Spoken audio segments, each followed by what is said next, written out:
There's our clap. There it is. Check 1, 2. Yeah. We good? You keeping an eye on all that shit? Yeah. Awesome. Check.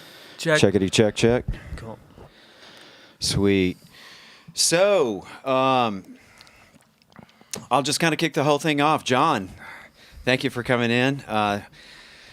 Ladies and gentlemen, this is AKB. We are just a couple of us getting the opportunity to be with John Congleton this evening. It's going to be very informal. John's in town for a little bit, and so I was able to wrangle him for a few moments, and he was kind enough to give us a little bit of his time. Basically, tonight, John, what I wanted to kind of talk to you a little bit about is we were talking about this ahead of time, talking about vintage gear versus where we are today with digital gear.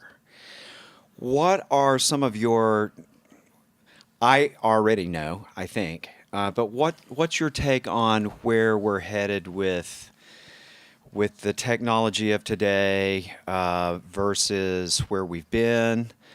Let's just start off there. Mm-hmm.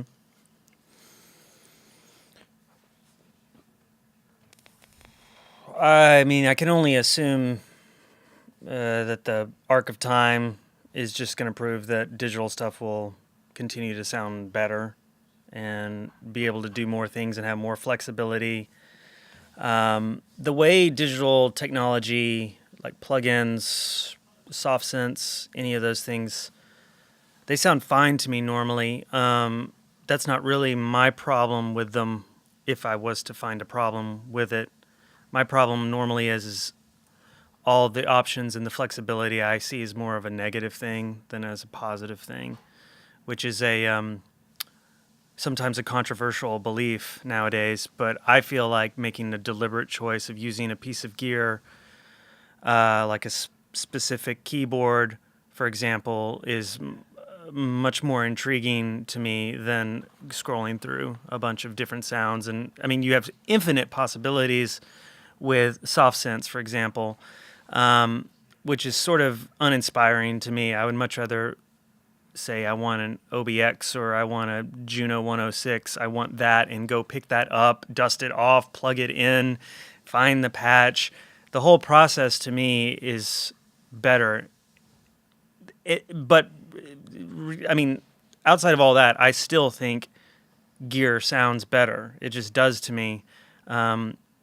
There are situations all the time, though, where a digital thing just makes more sense because, like, for example, it's going to be very hard to find a Mellotron, for example, an original Mellotron that is in tune and every key works, but you're going to want a Mellotron on something. Mm-hmm. So it makes a lot more sense to just use a digital Mellotron and get good enough when it comes to that. Sure. So, a colleague of ours, you know him well.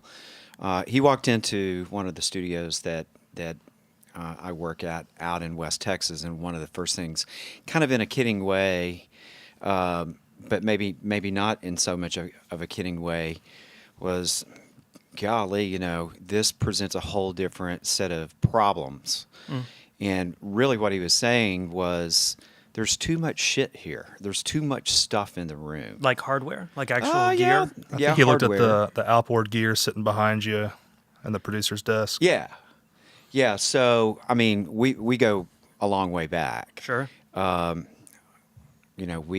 hate to say it like this, but we go so far back that we might, our history may go further back than some of the people that are in my presence, and maybe even in yours, are old. In other words, we've been around Mm-hmm. a little bit longer than some of the guys that might be listening to the podcast or whatever. It's possible. But it was Sterling Winfield who walked in, and he goes, "Wow, this is a whole different set of problems to have," because we kind of remember. I know I certainly do. I'm pretty sure you do as well. There were limited things that we had available to us, and you, if you were going to use a piece of equipment, you used what you had. Yeah. Okay. So I feel like there's a few different categories. I was talking like soft synths, for example. Then one of the things that I feel like, I mean, I totally agree with you. Like the fact that you can have infinite number of compressors or gates on things automatically apparently means you have to use them to most people, when a lot of times maybe a sound sounds fine, not compressed or not gated or whatever. And so back from where we're coming from, you had, what would have been a reasonable amount? You might have 8 compressors at a studio, 8 worth using. Yeah. And you better decide what was going to be compressed, and if you were recording a full band and some things just weren't going to get compressed, Yeah, maybe that was done later. Maybe it was done later, but as you know, recording and compressing something sounds different than compressing it does. after the fact, I mean, but these are sort of limitations that I feel like probably helped things more than hindered things. And another thing that I didn't quite touch on, that this is actually my biggest problem with technology now, is the infinite recallability of things. I personally hate that. Used to be a mix was sort of a performance, and you couldn't just willy-nilly remix a song. You would consider that choice a little bit more, instead of getting the phone call the next day after. It's like, hey, can you go back and turn the hi-hat up? Because apparently that's going to make it a better mix. There's all these sort of nuance and minutia now that the artists find themselves thinking about and convincing themselves that it will make it better, when I actually think the opposite is true. I think shaving off every edge of a mix and taking away every offensive element is a good way to make something that isn't provocative at all. Sure. In order to make something that moves people, it has to offend some people. So, which is exactly like everyone's been in the situation where you're mixing with a band and everyone has a huge opinion about everything. And so they come in and they listen to the mix and they're like, this is great. If we could just do this. And then another person says, that's great. Could we just do this? And the other one says, could we just do this? So you have a situation where everyone is satisfied, but no one is stoked. Right. Oh, wow. Lowest common denominator. Yeah, I mean, it's basically you get it to a point to where everyone's fine with it, instead of somebody feeling a little bit anxious. When things feel a little bit dangerous or new or fresh, to me, that's whenever I know something exciting is happening. That's wow. It's a great way of saying this. I mean, I've expressed before. Well, if I'm being blunt, there have been times where comments have been made, and because the person who's making the comment wasn't there when we were initially working on it, that automatically suspends them from having a vote, if you will. I don't want to sound like an angry old man or anything of that nature, but there have been times when I just want everyone to let me do my thing, Sure. and then let's come in and maybe do notes on things. Maybe let's at least take a look at it. And I'm totally on board with you when it comes to the recallability of things. So I think in some ways it's kind of a double-edged sword. From my vantage point, there are those times being in commercial work, sometimes where it's going to save the day, if you will. Well, you're also talking about something. Sorry to interrupt. Go for it. You're also talking about something to me that doesn't necessarily qualify as art. Oh, yeah. No, you're So I don't completely care right. about that. If those sorts of things, you're making a product, you really do need to please these people that are paying for it. That's, to me, I definitely categorize that differently. But I basically work on art all the time. And if you hire me, you've already kind of signed up for maybe a slightly left of center approach to begin with. Just to play devil's advocate, as far as the recallability goes, most records I'm mixing these days, the clients aren't there at all anymore, or they've gone home, or they're from somewhere in Europe or somewhere in Australia, or who knows. And we have to be able to recall, because I have to send them the mix. They have to listen and make notes. That, of course, is wonderful. But what I don't like is after maybe 2 iterations of mixes, then they just kind of start to look, we could put on a Beach Boys record right now and find things wrong with the mix. Wrong, quote, wrong, but we're not going to find it wrong because when you put on a record, nobody puts on records looking for something to be mad at or to disagree with, because you put it on, you accept that this was the intention of the artist. Right. And that's exactly how an artist should listen to their own music if they can. We do this thing where we listen to music a certain way all the time in our car or at home, but then we go into the studio and we listen to it differently. And my whole belief is to try to synthesize the environment of just listening to music for pleasure while you're in the studio. Very difficult thing to do, obviously. It is. But that's what I try to do. So, yeah, sure, look at your phone. Yeah, look at a magazine, like distract yourself, because that's the way people will listen to your music. They'll be distracted. They'll be cleaning their house. Not too many people put on records and go like this. In a sterile environment. In a sterile environment. Yeah. It just doesn't happen unless it's, unless it's your favorite record, perhaps, I'm getting tangential. But what I'm trying to say is, like, I feel like all these advancements, as good as some of them are, we're not making better records. So it's kind of like a workflow thing where you're forced to do a certain thing with limited gear versus having infinite possibility. And I've never found a correlation between more gear and better record. If I truly thought that was the case, then I would probably have a really amazing studio. But your studio is pretty amazing. Right, but I've I mean, been there, but my studio, the studio that you're talking about, I mean, it's utilitarian. It's to make records. It's not. It just has the gear I like. I got you. The stuff that inspires me. But it's talking about Sterling when you're saying he came in and saw all that gear. Studios have so much more gear now than they used to have, and They do, They and- really, really do. If and- you, I'm sorry. I'm sorry. I was going to ask you the question. Do you find that maybe not now, but in your career, have you found that people do equate more equipment to I call it bling, if you will. The more bling, and I tell my students nowadays, if you're gonna be awed by anything, it's probably not a real good idea to be overly awed by, let's say, software, plugins, things of that nature. It might be the flavor for the month or for the day or for the week or whatever. But that software is going to change. It's going to go away, maybe in some cases. or be eradicated. Completely gone. Yeah. And so, a lot of the things that I've been telling these students of mine is that if you're going to sincerely invest in something, it might be a better idea to maybe start looking at microphones. Sure. Or even preamps or your favorite kind of compressor, so on and so forth. But over the years, I've even found that what was considered excellent, maybe 10, 15, 20 years ago, has kind of fallen off to the wayside with some Absolutely. of the equipment. Yeah. The one thing that I still find to be very relevant and not always the most expensive, shall we say, are microphones. I've also explained to them, I'm going, just because it's like maybe super expensive doesn't mean that it's the best thing for the situation. Yeah. You have to analyze or look at what your situation is, Absolutely. what it is that you're recording. Yeah.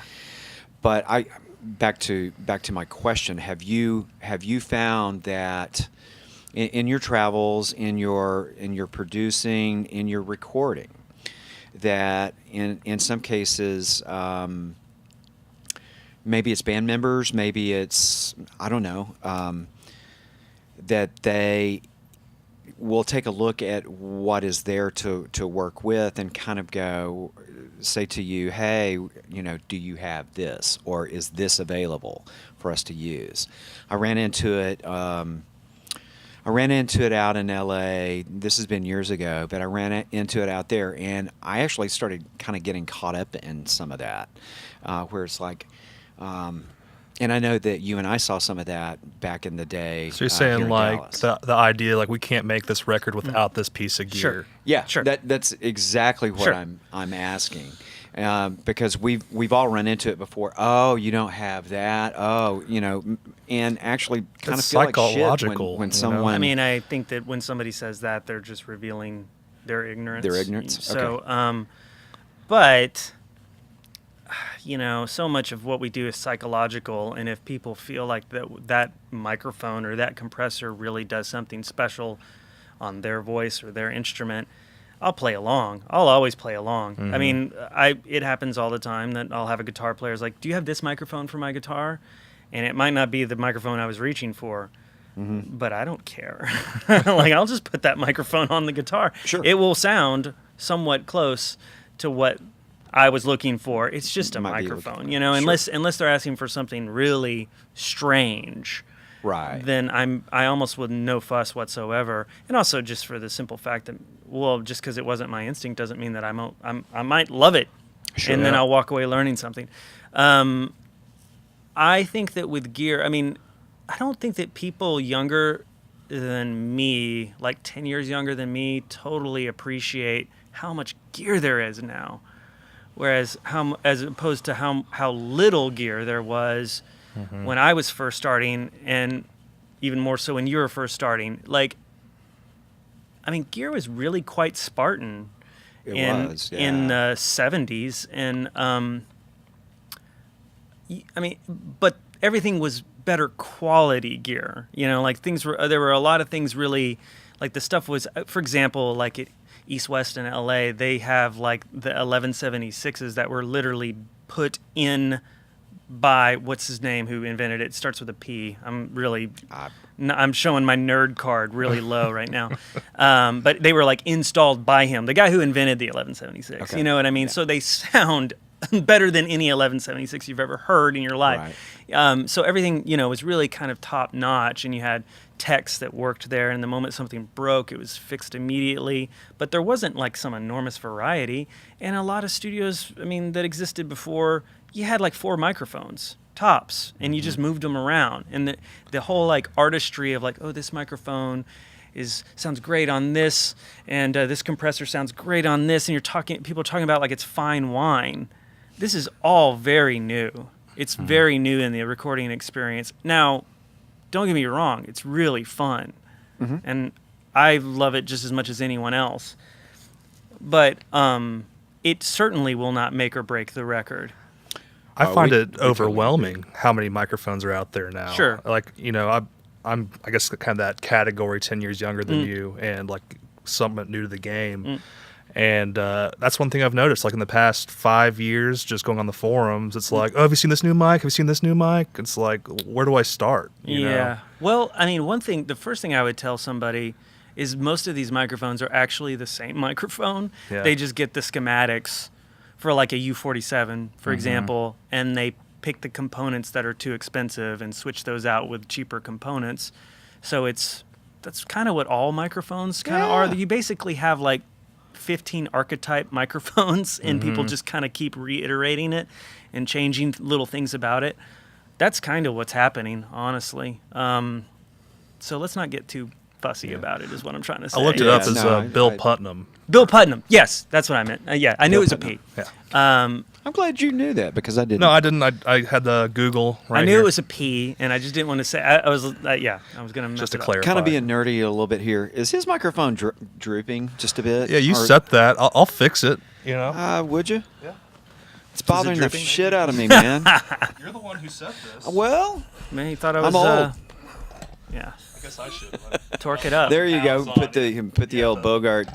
Put the Bogart. You're the one who's always saying, "Who Ham- tightened this?" yeah. I always know when he's tightened something. It's like, Bro- I can't get the fucking I think thing I broke undone. a stand once tightening it when I first started Oh, out. yeah, I'll blame the plastic pieces, the cheap stands. yeah. They don't make them like those old school stands. Yeah. Those No. sound so much better. Yeah, from the Well, '70s, they man. definitely didn't make this one like old school. Well, stands. that's that. Yeah. Mm-mm. Yeah. There's You- a studio. There's a studio in LA. I'll quickly talk about. I'm going to not say the name of the studio because I'm going to say something somewhat negative about it. But I actually like the studio. I haven't worked there too terribly much, but it was a studio that they had. So I got a I thought I turned the screensaver off on the computer, and I was wondering if you could. I'm going to make sure you're still recording. That's my bad. Sorry to interrupt. Back to the studio. It was a studio that was like a time capsule type of situation where the guy who had owned it had died, and somebody found it and was like, "This studio has not been touched since the '70s." So I may have read something. you about probably this, I'm going to say something marginally negative about the studio. That's why I don't want to say the name, but I actually have enjoyed my time there. But they use it for a lot of filming. So they want to keep everything completely as of its time, including the mic stands. We have definitely made progress in mic stands. Can I just say that? Those mic stands are the worst mic stands I've ever used in my life. So good riddance to bad rubbish. Now these would happen to be like the Atlas stand. They're the old booms where it's like Okay. everything were booms back then. This Okay. is before your time. well, yeah. Wow. Man, you have to go way back for that. We're talking 50s, 60s. Well, the ones that I still have problems with today are the big Atlas, the big boom Atlas stands. It's basically a prototypical design of that. Okay. You know, I mean, these things are Yeah. so cumbersome, These and it's freaking like things no have wonder. springs and crap. It's like in no them, wonder they never changed the microphones. It was too big of a pain in the butt. ass. That's awesome. Well, I also was thinking about kind of getting a little bit nerdy about all of this. Absolutely, I totally agree. I mean, I remember the days of we by the way we are calling them BTRs. BTRs are built to record facilities as opposed to home studios and things of that nature. So would that be like a designed studio? Yes. Oh, okay. So it literally means a studio that someone spent hundreds of thousands of dollars, if not millions of dollars, to have correctly put up walls and consoles and machinery that's in control rooms, so on and so forth. My very first place that I worked was in Fort Worth, and I mean, back in the day, I mean, it costs a lot of money to hit the doors of those studios, simply because all of the equipment that was in there was very, very costly.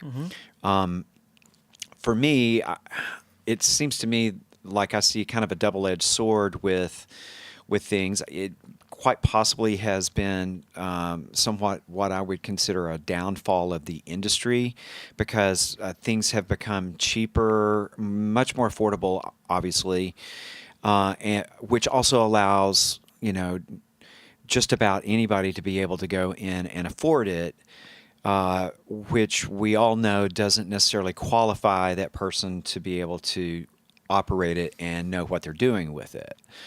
So I guess the question that I would have, John, is I think the question is, where do you think that we are as a society, American society? I know kind of what it's like, let's say, over in Great Britain, the guys that are professionally doing recordings. Maybe it's fair to say even Europe. Sterling kind of even touched on that just a little bit. Where do you think we are as a society here in America with affordability, first of all? In other words, anyone can go to your local wherever, pick up that piece of equipment, maybe even go on Amazon and find like even really expensive stuff. Where do you think that we are? Professionals versus your dare I say, and I don't want to be offensive, but your run-of-the-mill, somebody who has desires to be a recording engineer or a producer or things of that nature. Where's your stance on that? I don't know if I have a stance, because it's sort of one of those things. It would be like, it would be, if I was to complain about it, it would be like complaining about the weather. It's just where we're at. I mean, anybody can get on YouTube and learn how to do anything, from record a record to perform heart surgery. Probably, I don't know that for a They got fact, but video it games probably for that. yeah. mean, you can learn just about anything. I think that ultimately it's a good thing that any interest that somebody has can be explored. Ultimately, I come back to the same thing that I think I even said to you once, maybe 10 years ago. And it's like, just because you have a camera doesn't make you a photographer. True. But that being said, the technology is so democratic now in a way that like anybody can record their own music, which is, I'm fine with that, you know, like I don't really have a problem with it. And,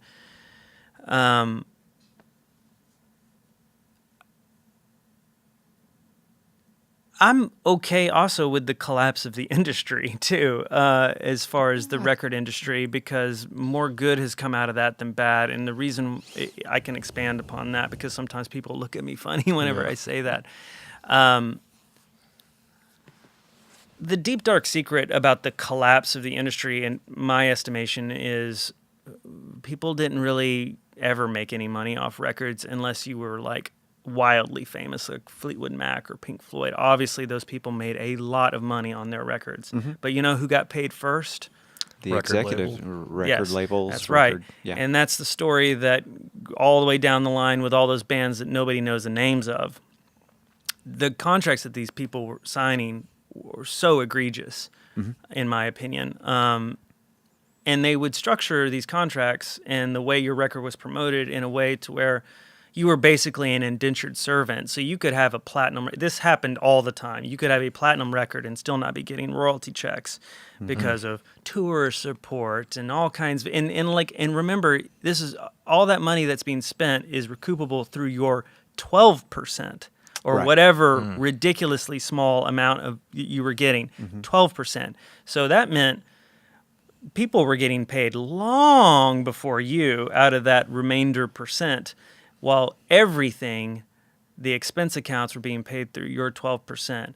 These sorts of contracts are so laughable now. Like the idea that anybody would sign something like this, you almost had it coming if you would sign that now. Oh, sure. So the collapse of that, I'm fine with it. I'm fine with all the people not getting away with siphoning off money from the artists.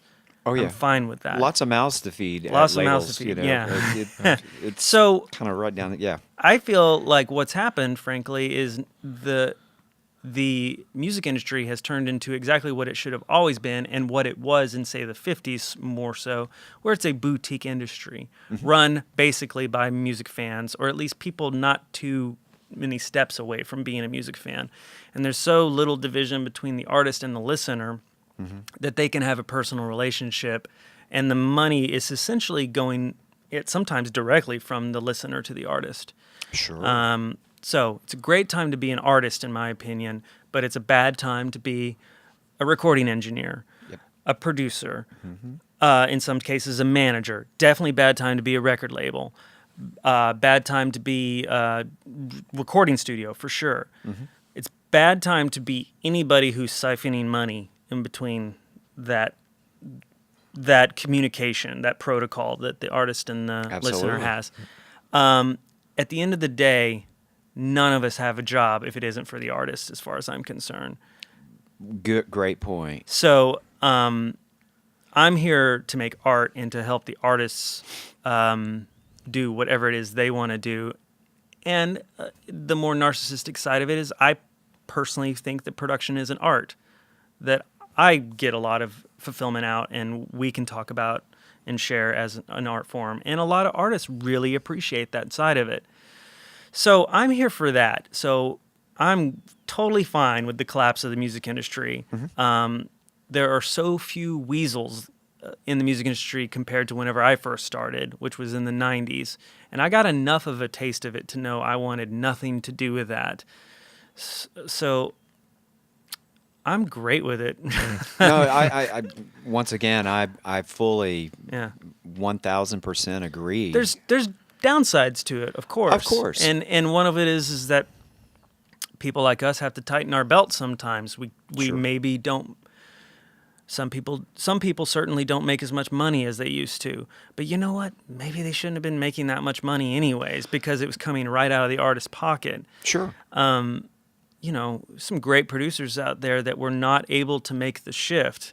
Mm-hmm. I think of Roy Thomas Baker, somebody like that, who was, I really admire a lot of his records, but he wasn't able to make the shift to how records are done now. Nothing against Roy Thomas Baker, if he ever happens to hear me say that, but he wasn't able to say, I need $500,000 to make a record. That's what I need. That's bare minimum. Well, that's not going to work these days. Mm-hmm. It's just not going to work. Well, I've experienced some of this on the building of other things. Sure. And I'm not going to sit here and say that I didn't come into this kicking and screaming, because Sterling and I have talked about this from time to time. It takes a crazy person to expect a different results when you continue down the same path that is beginning to fail or has declined to a certain point. Not that there is an argument there at all. I've often said, when you've invested 30, 40 years of your life into a certain industry and all of a sudden it's gone, it's all you know. Yeah. But I had it explained to me that, business is very different nowadays, especially when it comes to the studio business per se. And it really got me off my backside, instead of resting on the laurels of where I had been, to kind of like, instead of feeling sorry for yourself, pick yourself up and go figure out what the next thing is that you want to go do. Right. First of all, I 1,000% also agree with you that what we do in production, whether it's engineering or producing, whatever that role might be, is definitely, without question, is like a big art form. Mm-hmm. It is an art form that not everybody gets to participate in. It's not for everybody. It's not everyone's cup of tea. But it took years for me to realize that as an art form, if you love something enough, if you've got it deep down in your being, then it's probably okay to kind of kick and scream and so on and so forth when things are dying, as I've seen. But I guess also the flip side was that you come through that if you're able to make it through it. And kind of go, well, you know what? It actually is a good thing. It was supposed to happen, and it was probably supposed to happen this way. Mm-hmm. And what it did for me was like, get off your ass and go figure out what the next thing is that you might have a passion for. Now, I'm also smart enough to know that chasing your passion isn't always necessarily the best idea. To coin a phrase, if you will, Mike Rowe had a whole thing on Prager University talking about chasing your passion. We've all been told, I know I was back in school, chase that passion, chase your dream, so on and so forth, of which I did. But sometimes that's maybe not the best idea, because you may really suck at what your passion is.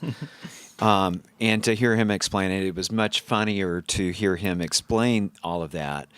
But it just so happened that along the way, I started discovering that I have this passion for like wanting to tell other people's stories, where they've been in life, what got them into whatever it was that they're into. And where I'm about to head with all of this, John, is that I was fortunate enough to be able to sit down with some people who had a little bit of money, and they kind of went, all right, so their idea was, if we build it, they will come. Right. And I'm going, you guys have got this all wrong. Yeah. It's not Field of Dreams. Yeah, it's definitely not that. And if you really think that, you're going to find out fairly quick that it's not true. It's astounding to me that anyone would think that, actually. But they're out And there there might have still. been some other motivations for these folks to do what they did. But here's what I do know is that probably for the first couple of months, there were a couple of us sitting on our thumbs looking at one another every day, just going, what the fuck are we going to do next? And I finally turned to the person who invited me to this place, and I went, if it's going to be like this from now on, I'm out. I might as well go back to Dallas and like just start teaching again, because I don't want to tell myself too awfully much, but I find teaching to be a challenge. I don't Do necessarily. your students listen to this? Probably not. I mean, they don't pay attention in class, so why the fuck would they pay attention to this? All right. No, this is for grown-ups, man. Okay. This is literally for, I do have a couple of colleagues that will probably put this out for their classes to hear. No.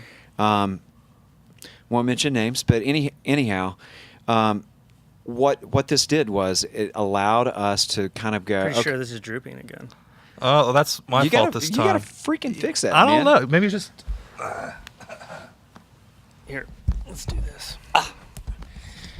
This will help, I bet. Time to hit the mouse again anyway. Keep the Okay. screensaver from going. We'll Try it do now. this. Of which,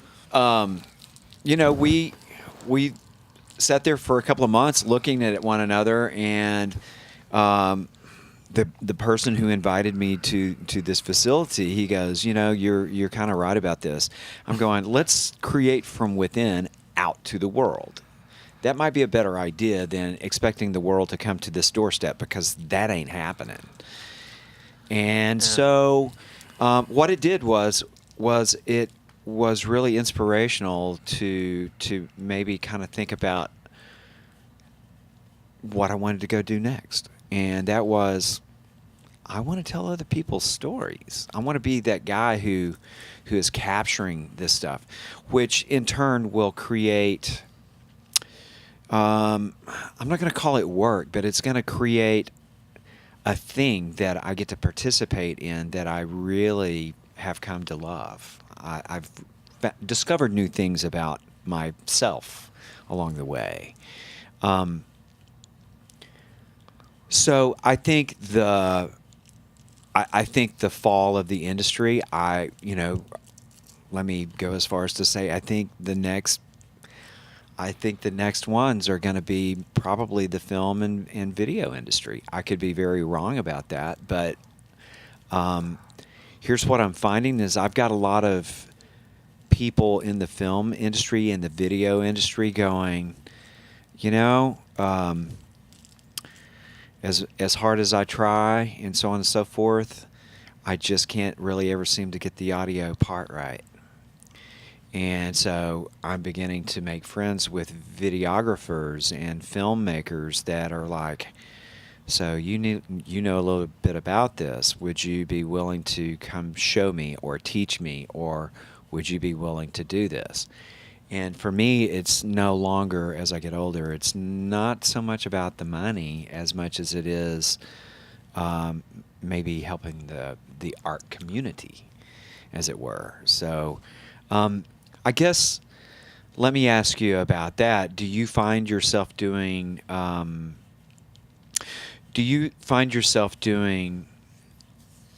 your art? How do I ask this? Do you find the stuff that you work on, is there much of that going into films these days? Me? Yes, you personally. Besides doing occasionally composing stuff for films or TV, no, not really. That's not really my world. I don't really enjoy it. Okay. I specifically don't like writing music for film, only because there's so much delegation that you have to go through, and I'm I can only handle so many opinions before I just sort of say, well, you hired the wrong guy. I gotcha. I made a lot of deliberate choices in my life to make sure that I was only, or as much as possible, only working with things that I really believed in or felt like, even if it wasn't something I personally would listen to, it was something I believed in and felt like it was coming from a unique place or had a point of view or should be in the universe for some reason. I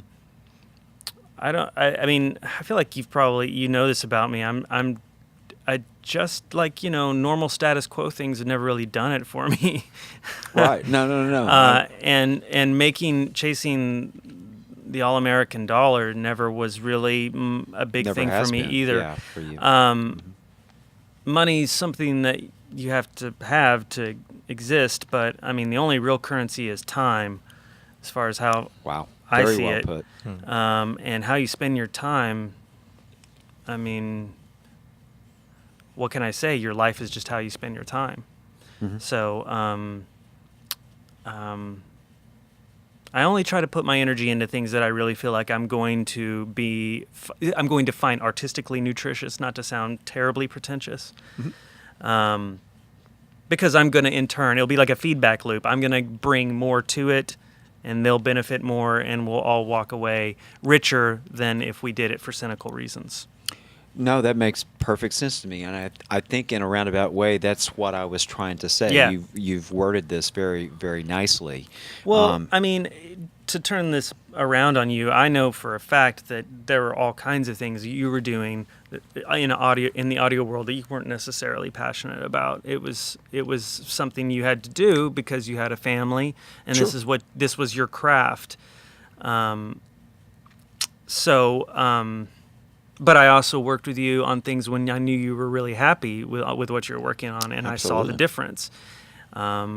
Those sorts of things, when you're working on something that you really find exhilarating or you really like the people, the hours fly by and you're not so tired at the end of the day, and it's.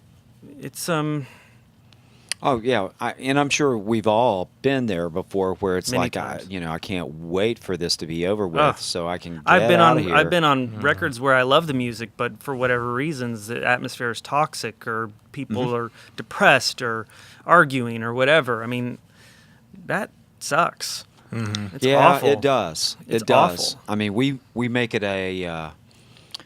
First of all, I married up. I mean, my wife. I think his wife listens to the podcast. Probably not.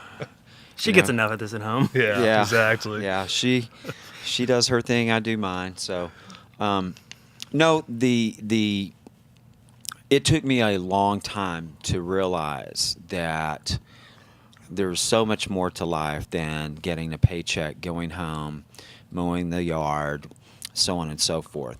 And you're absolutely right on target when it comes to really the currency is time, if you want to think of it that way, because we've got limited amount of it, and how you delegate that time. But growing up, if you will, in the industry, I think that was somewhat delegated for me, being a youngster coming into. And it's like, if you're gonna be anything, you've got to give us, 7 days a week, 24/7. And maybe there's nothing wrong with that at that point. I mean, I think that there is a. As long as it's not abusive. True. But usually at that point it is But abusive. I think it certainly is. is exploitive. 7 days a Yeah. week's a lot. Yeah. Well, I don't know. But I go no days off all the time, but I mean, As long as you're enjoying it. Yeah. I mean, there's Oh, a big, exactly. There's a big difference, There is a- and you there's a nailed big it once difference. again when it comes to. There were certain projects that I would have done it for years if that's what it required. But then there were other situations where it's like, oh my good Lord, if I could have a week off Yeah. from this, Yeah. just to regain my sanity, Yeah. and then maybe we could reapproach. But I also believe things happen for a reason, as cliche-ish as that sounds. I don't think it was by luck. I don't think it was by happenstance that you and I got to rub elbows. This has been years ago, but I don't think it was by chance that that we were doing that. I think that, well, to put it bluntly, I think that each and every one of us, we connect in some form or fashion, and then we get the choice to make decisions of whether we're going to stay connected or not. Sure. And I mean, there have been friends that I've had, professional friends, if you will, that, as you said, I think, if it's a toxic situation, they have to go away. Yeah. I think that holds true in maybe even friendships as a whole, whether it's professionally Because it based comes or back not. to where you spend your time, kind Sure. of what John's talking about. Sure. You want to spend all your time around somebody who's toxic and who's taking energy, Spewing with- venom yeah. and just Making you hate tired. and stuff like that. So, but I think Sterling could possibly relate to some of that. I mean, Sure. without mentioning names, there were several occasions where he freaking wanted to kill the guy. It's like, if I could take him out back and just wear him out, I would. But we couldn't because of the situation. But I also think that sometimes those things come back to haunt those who are dishing that crap out to begin Well, with. one would hope, but Karma. Yeah. Um, Life's not a fairy tale, too. You just sometimes things are the way they are. They are. In his situation, I think things kind of came back around to kind of even themselves out a little bit later on. Well, we're all humbled in the end, I think.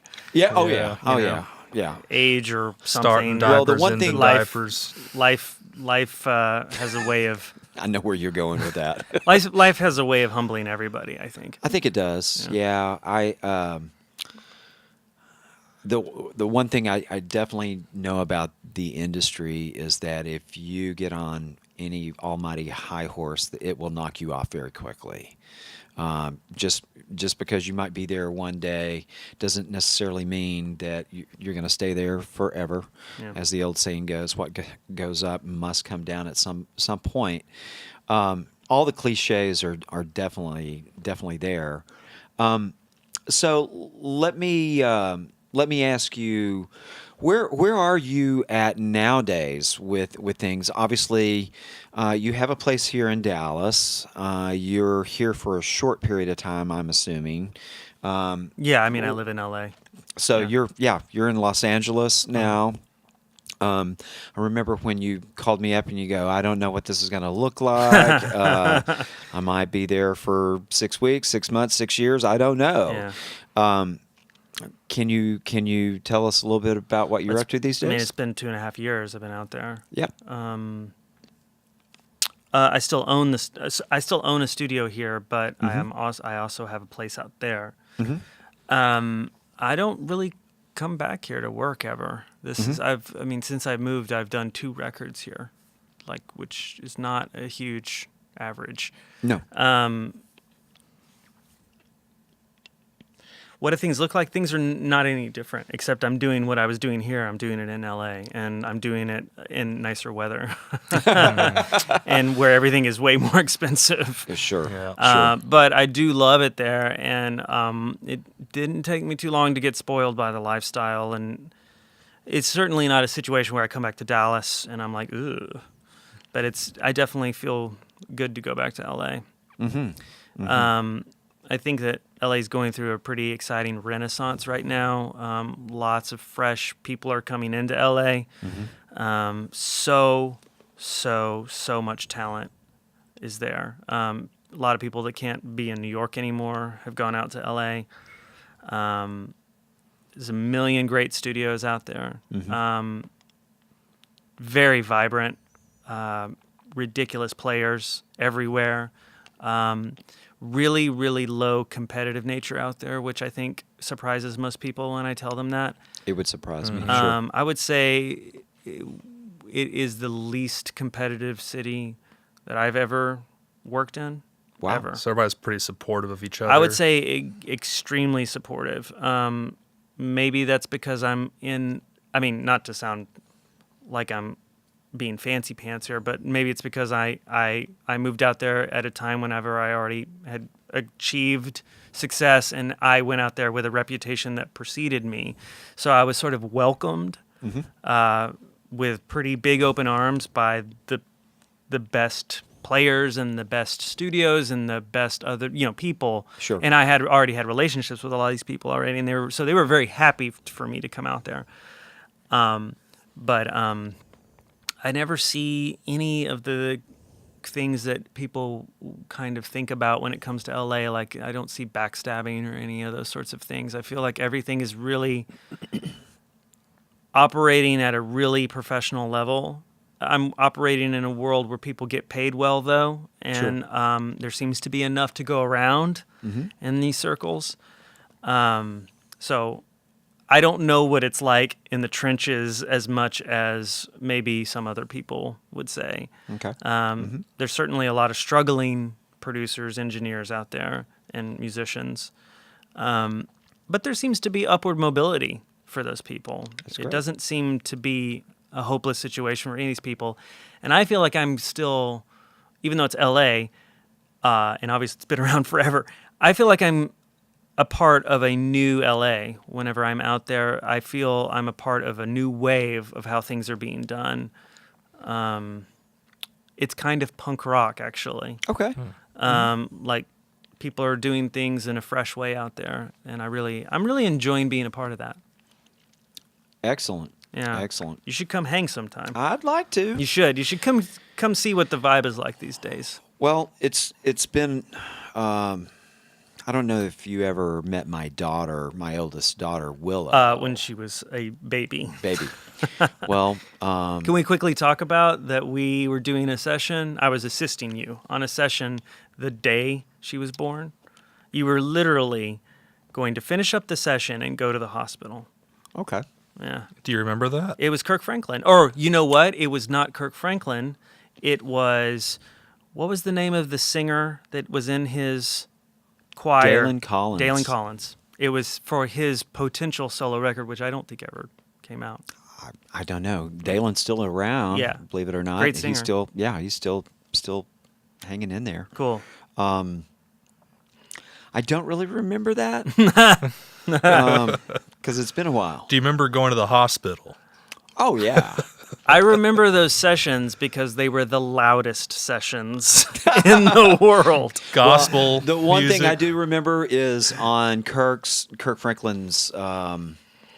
This was after the New Nation record had been done. We were doing some other work together with Kirk, and it probably led to my demise with that camp.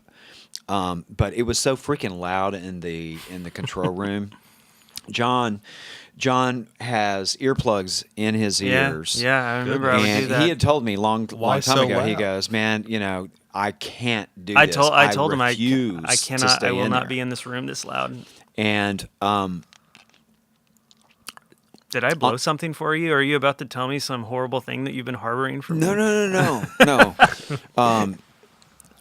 No, it prepped me for what I was about to have to explain to them what was going on, which it was true, but it was like, Tim, you might want to go check those vocals because I think I heard some distortion. Oh, Dalen Collins. This was Dalen Collins. Was it? This was Dalen Collins, same session. They were, no, I remember this too. I remember this. Do you? They were distorted. They were. They were It distorted. wasn't full distortion, but every once in a while when it would hit just a dynamic something or another. I might be wrong about this, but I feel like somebody had said, and it wasn't your idea, maybe we're getting too nerdy here. I feel like somebody had wanted to use a C12 on him. And we used a C12, and it was May like, have that's not a been, good mic for that guy. Because this guy could belt. Oh, yeah. Unbelievable, Yeah. like SPL coming out of his mouth. I have this crazy memory that it was a C12, and it's like, that's a It might have That's a been. bold choice.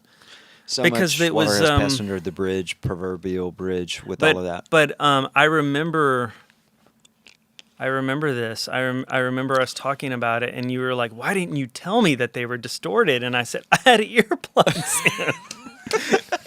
I think Oh, but you were right on target with it. So it was one of these things. It wasn't the whole song. It wasn't the whole vocal. Moments. There were moments where it Yeah. just gets that analog edginess to it, where it just fuzzes out, and it was like, oh man, I definitely will hear about this. Yeah. And they were nice about it and everything, but we also know that a lot of times that's going to lead to your demise. Now, I don't know that it was completely, my demise per se. Honestly, I mean, Jesse came and asked me to move to Los Angeles. Yeah, This sure, was when, when Willow was about to be born, Sure. and I had to I tell remember all Jesse, that. I said, listen, man, if I go to Los Angeles, if I move to Los Angeles, my marriage will be over. I'm about to have my second child, and there ain't no way I can do this. But Chris Godby ended up He doing did. it, so it all worked And out. which, by the way, I've been talking with Chris as well, and I'm hoping to get to sit down with Oh, yeah, him definitely. You and should talk do with that, him yeah. too. But really, kind of where I'm headed with all of what we are doing here, John, is I've put this little podcasting group together. Obviously, Robert's a part of that. I've got a young lady by the name of Jenny Bees. And then, of course, Sterling. We actually span 4 different decades. He's the youngest. Robert's the youngest. And what I'm wanting to do is quite literally be able to have folk at no charge be able to come and listen into conversations like what we're having with you. You're the ultimate professional in my book. You're the guy who has stood the test of time. Not everybody has been able to do that. You saw where things could go. I watched you endure some really difficult times, if I could be so blunt to say that. Difficult times. Well, in you've known some me a cases. long time. There had to have been some bad ones in there. Well, yeah, That'd be a pretty good streak for if both you- of us. Yeah, absolutely. One of the things, if I could be so brazen to even bring this up, I remember living. I'm just going to come right out and say it. At the time when this happened, first of all, the internet was fairly new. Okay, this would have been 98, 97, 98. And I was living, I'll just come right out and say it, I was living in a shithole. It was really not a good place to be, but it was our shithole. It was Beck's and mine. This was after we had gotten back together, Right. after being separated for a year and a half. I love that story. Yeah. You Oh, got it's back with a her. You don't hear that story fabulous, very fabulous often. story. Yeah. But the one thing I remember is I get this phone call from John, and he goes, "Man, you've got to get it on the internet, and you've got to check this out. Your name is everywhere." And I'm going, "What are you talking about? Yeah. Whatever they say, I didn't do it. That's not me. I didn't do it." And he goes, "No, this is a good thing, And it just it absolutely just knocked me to the ground at the possibilities of where we had come from. Just, I guess I'm talking personally, going through all the crap that I had been through, and just getting pulled this way and that way. I'm thinking about some of the heavy metal records that I had done, and Sure. I had just given away the farm basically when I told the band, it's like, man, you guys have kind of crossed the line with me, and I'm just not going to be doing these records anymore. And it dawned upon me that after I had said that, it's like, well, you've just given away your whole income for the year, Yeah. maybe for a lifetime. And then comes along this, Kirk Franklin. Right. And you and I got to work on that. I got to work on some of it with other folk as well. But I remember that phone call that you gave me going, man, this may just change your life completely. And correct me if I'm wrong, but I think I said something to the effect of, "Yeah, I could go one of two ways. It could either send me over the top, or it could absolutely just devastate me." And I don't know if you know this or not, but I don't think I got phone calls for the next 2 years after that all went down. After what, the Kirk Franklin Grammy and everything? Yeah. I remember distinctly sitting there boo-hooing at the desk, just going, "I can't buy a session. No one," and really it wasn't, I don't think it was because of that. I think it was because of the commitment that I had given to making that record. I don't know if you remember, but the New Nation record took over a year drug on to make. forever, yeah. Yeah, it went on and on and Yeah, on yeah. and on. Oh, yeah. Oh, yeah.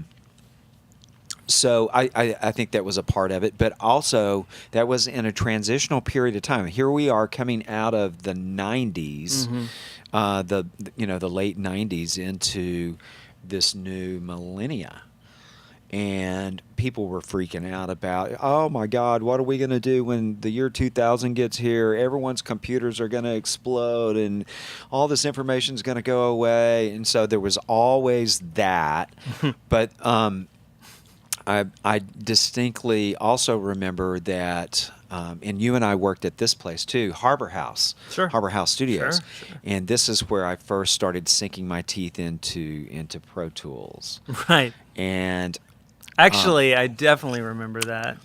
so We were all basically just starting to use Pro Tools then. we were, and Very begrudgingly. I don't know about you, but I definitely was fighting it tooth and nail. I think everybody was. I think the only one of our crew that wasn't was Chris Godby. He was already there. He was already there, and he's just fearless about it, about all things like that. Makes it look like just child's play. Yeah. Got to reach back here and. Are we good? No, I remember. I remember losing files Yeah. Whoa. with you. Yeah.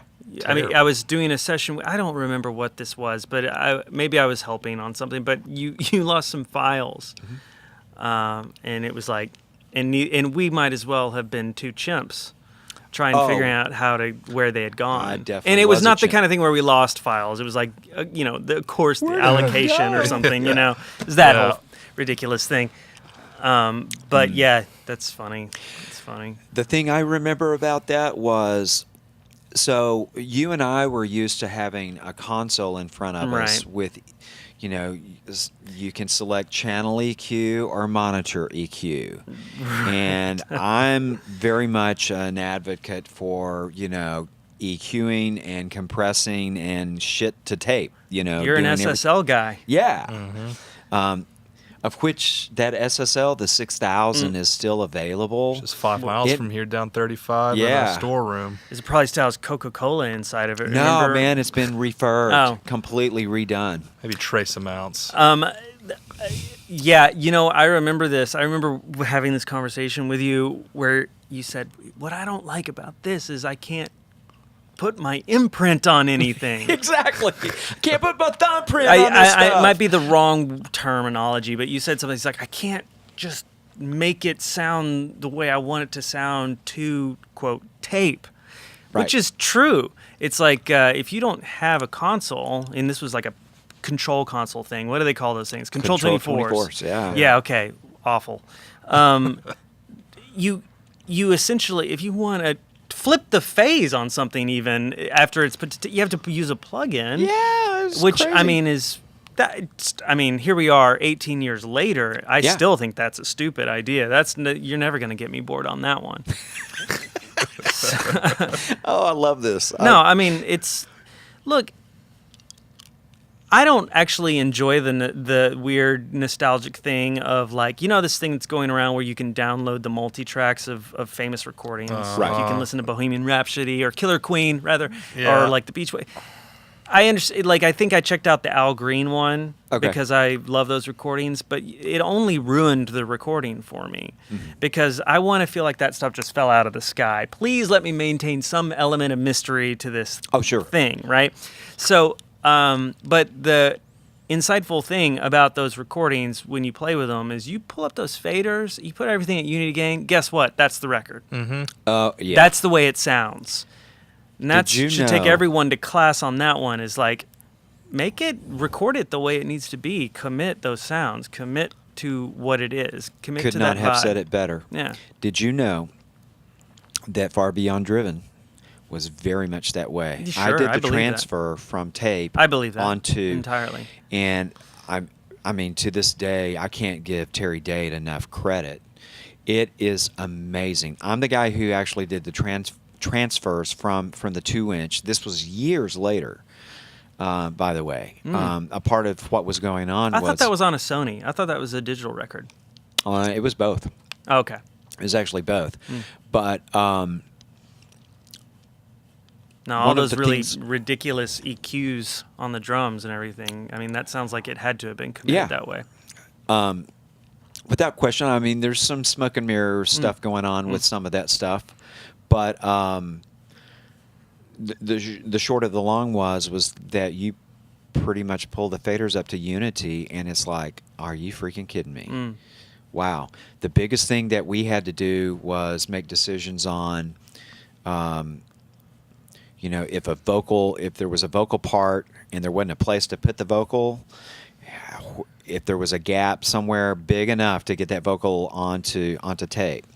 It wound up being transferred over to digital as well.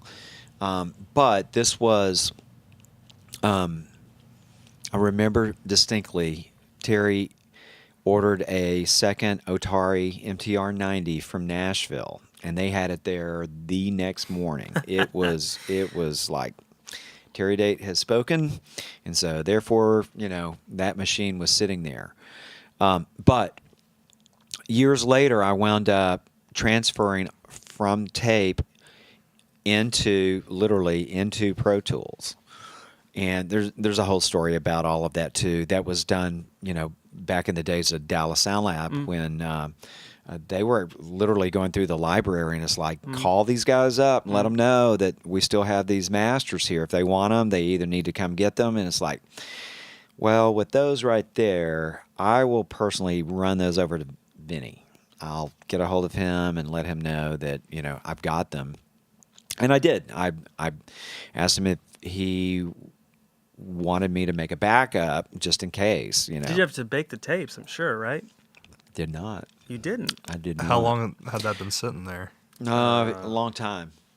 Definitely long enough to where I would assume you'd have to bake the tapes, but Well, apparently, they had been stored in, The right way. good enough climate to. Now, Wow. I'm not saying I didn't have to clean the heads every pass. But there lies the interesting story about all of that too. Was, with Dimebag, one of the things was the number 3. And I kid you not, you remember Josh Robinson, right? So Josh was there when I did this transfer, and I am not kidding you. I wound up having to do 3 passes per song, per reel, and he's the one who pointed it out. He goes, "Do you realize, what's going on?" I'm going, all I know is that I can't get this thing transferred the way that I want to transfer it, because the machine either keeps messing up or this or that. And he goes, "Well, I've kept count, and I think Dimebag is here messing with us, because you've done this 3 times for each one of the reels that's going on." Long story short is that we got it transferred across, and later on, I'm pulling faders up just to listen to the magic that's there off of tape. And sure, I kid you not, faders at Unity, and it's like magically there, just magically there. And yeah, that's not the way records sound anymore. Is what I'm getting at, because I get hired to mix a lot of stuff, and you have to really beat the shit out of things a lot of times to get a sound out of it, because nobody committed anything. Right. I never understand why send me 5 bass sounds. Things like that. Like, why do that? You didn't know you didn't have some idea of what you wanted that to sound like. Look, I'm happy to do it. I'm happy that people trust me to make those decisions, but I'm not saying that I'm the crystal ball here. Like not every idea I have is going to be the right idea. Mm-hmm. And sometimes it's good to at least have a starting point. I don't like that is what I'm getting at. I don't like how we make records that you way. And me, either one. Yeah. So I was also going to ask you a loaded question here, by the way. Do you double mic the snare?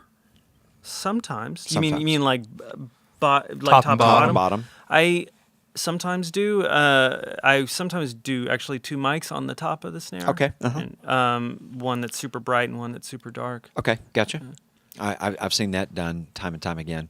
So let me ask you this: Do you bus them to the same channel when you do it? Depends. Not always. Yeah. Sometimes I do. Sometimes I don't. I've got this little story about that too, and it comes right back to the whole let's double mic it, put the signal on 2 different channels, and sit there and spend freaking forever for someone who's there mixing with me. Hey, can I hear this half a dB less of this, half a dB? And it drives me fucking nuts. Sure. And at some point, I finally got to the point to where it's like, look, I'm just going to record. I'm going to record both microphones to one channel. Sure. Yeah. If it's good enough for the way that we're hearing it right Yeah. now, it's good enough for later on. Right. It's going to take all the guesswork out of this later on. Absolutely. I mean, I was going even one further. I was like, if you like that reverb on your guitar, let's just record that reverb on your guitar right now, please. Well said. And maybe I've learned some of this from you as well, John, because once again, kind of revealing a little bit of my past is that. I was kind of brought up in the squeaky clean, For get sure. it as clean as you can, and we'll worry about that reverb later, so on and so forth.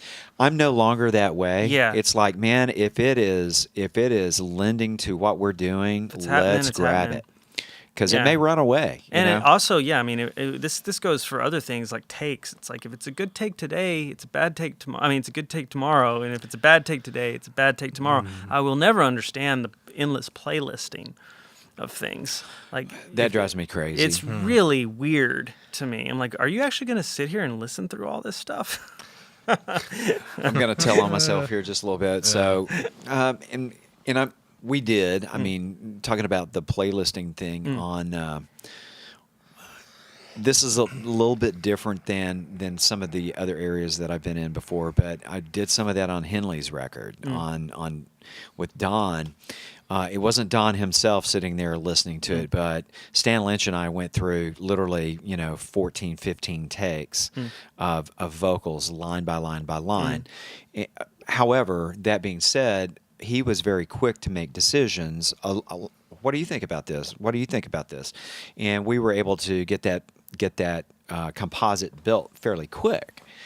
I don't necessarily find that to be true with other shall we say less, I don't want to say less skilled, but less informed producers, so on and so forth. But with that also, I have found that sometimes, let me ask it as a question. Have you found that, let's say it's a guitar player and they go, I can do this better. Most of the time I find usually that very first take is the one. And a lot of times we wind up spending countless minutes trying to perfect something that was perfect to begin with. I totally agree. And this is one of the things that I dislike about technology now is you don't have to be deliberate anymore. You do a guitar solo. Let's say you do a guitar solo on tape. And he's like, maybe I should try that again. And like, okay, well, do you want to record over that guitar solo now? Yeah. Is that because I'm going to eradicate that right now? Or maybe we could maybe got one other free track that we can use. And so it's like you got 2 passes of that guitar solo. You better pick one. I like that. I miss that personally. I kind of do too.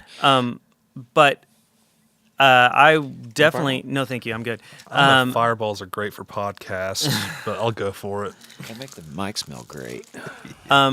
I actually think that when you have a really good player and they're in a moment of where they feel free, you usually get the best take when they don't even know what they're doing. And I got to bring up a friend of ours, Bobby Sparks. Oh yeah, yeah. Who is I record Bobby frequently still to these days, and I'm always 100% ready to record.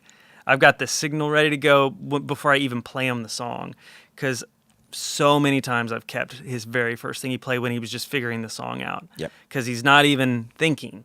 Yeah. And it's inspired and weird and not typical. Yeah, you know? man. And a lot of great players, their first things they do are the coolest things when they're not thinking. But then whenever they start to understand the song and understand the parts, and they start to think of it more squarely, because they're just trying to make sense of it, you know? Is it fair to say that, once again, I'm going to pose it as a question because I know how I overthink everything. My sister told me a long time ago, she goes, you know, you literally could fuck up a 2-car funeral because you overthink everything. And she wasn't wrong about that. I mean, he's pulled me off the ledge a time or two. I'm going to bring up, this is kind of a funny example, but my wife, she's into the fiber arts, and so when I say fiber arts, like she is into looming, floor looming, and stuff of that nature. And so she bought this loom, and it comes in boxes, and she said, "Oh yeah, by the way, you know, I told the manufacturing company they build these things by hand. It's going to show up in 3 boxes. I had the option of them building it and sending it to us, or we build it ourselves. And I made the choice that we would build it. We would put it together ourselves." By the way, could you, while you're doing this, go ahead and video it? And I've got these grandeur ideas. It's going to be a 5-camera shoot, and I'm gonna be explaining what I'm doing when I'm doing all this stuff. There was no instructional videos out there on the internet. This thing comes, you open the box, there's like 2,000 pieces, you know, and so he's not joking about that, by the way. Yeah. 2,000 pieces. 2,000 parts. Yeah, and so they eating candy on a podcast. Your wife reached out to the company and said, "Hey, we'll make a video if y'all don't have one, or if y'all like us to do that." And they said, "Oh yeah, that'd be great." And so we got wrangled into making this video while we're putting this thing together. And so, completely overthought it. So he shows up. You know, I had all this stuff mapped out.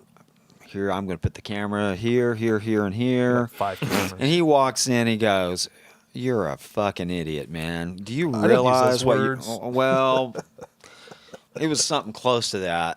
Yeah. Do you realize just how complicated you will have made this by the time this is all said and done? It was complicated enough. It took us right at 24 hours to build it. And 3 of course, the days. company, she asked them, "How long does it take to put this thing together?" And they lied, Of course, it's yeah. like an afternoon. No, that is an afternoon if you know what all the parts are called and made for sure that they're all there and all that kind of good stuff. I guess my point is that when it comes down to overthinking stuff, I'm the world's worst at that. Do you find yourself ever overthinking stuff? I've really trained myself to not overthink things. I think that that's how. I think in my early days, I thought that's how you become a good engineer or producer. You sit there and scratch your chin endlessly and try a million different iterations of an idea. And I don't think for me, that's not what works in terms of getting results that I'm pleased with and the artists are pleased with. what works for me that I found, and I'm not saying this works for everyone, is usually quite gut instinct, know it when I hear it, kind of thing. I don't, and being honest when I don't always know the answers, and like, well, we're just gonna have to figure this out, just fiddle with it for a bit, and Sure. Approaching it all with humility. There's that word again, humbleness, and saying I don't always have the answers, but I've done this a lot of times. I've done it more than you, and talking to the artist, I've done it more times than you. So maybe that will make you feel calm, and we'll get there. We'll finish it. I never don't figure it out. Right. I always end up with a record somehow, and usually people don't complain. I don't think, So, I've got good Yelp reviews. Yeah. That counts.